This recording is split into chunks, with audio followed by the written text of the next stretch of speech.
Bonjour à tous, bienvenue dans votre première édition d'Al Ayoun Weekend. Voici les titres. La famine déclarée à Gaza par l'ONU. Après des mois d'alerte, l'ONU déclare donc la famine à Gaza.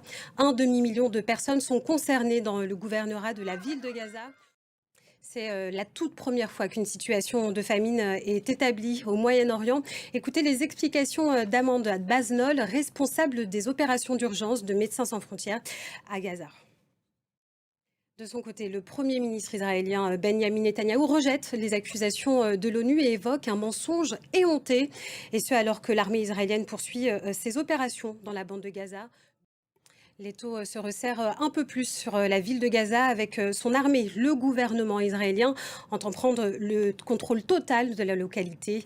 En réaction, manifestation à Tel Aviv des opposants à la politique menée par Benjamin Netanyahou. Faute d'avoir obtenu de nouvelles sanctions contre Israël, le ministre des Affaires étrangères néerlandais démissionne. Y aura-t-il une rencontre entre Volodymyr Zelensky et Vladimir Poutine? De l'aveu même de Donald Trump, réunir les deux chefs d'État équivaut à mélanger de l'huile et du vinaigre. En République démocratique du Congo, la peine de mort a été requise ce vendredi contre l'ancien président Joseph Kabila.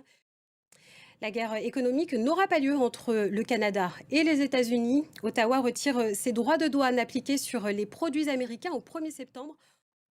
En France, la rentrée sera sociale. 7 ans après les Gilets jaunes, le mouvement Bloc-Tout prend de l'ampleur. Il est désormais soutenu par la quasi-totalité des partis de gauche et plusieurs syndicats. Cette mobilisation citoyenne née sur Internet appelle à paralyser le pays le 10 septembre pour protester contre le projet de budget du Premier ministre François Bayrou. Les détails avec Muriel Jans. La Coupe du monde féminine de rugby, c'est parti. En Angleterre, les joueuses françaises sont les grandes favorites. Et c'est la fin de cette édition. Je vous donne rendez-vous dans quelques instants. Restez avec nous sur France 24. L'information continue.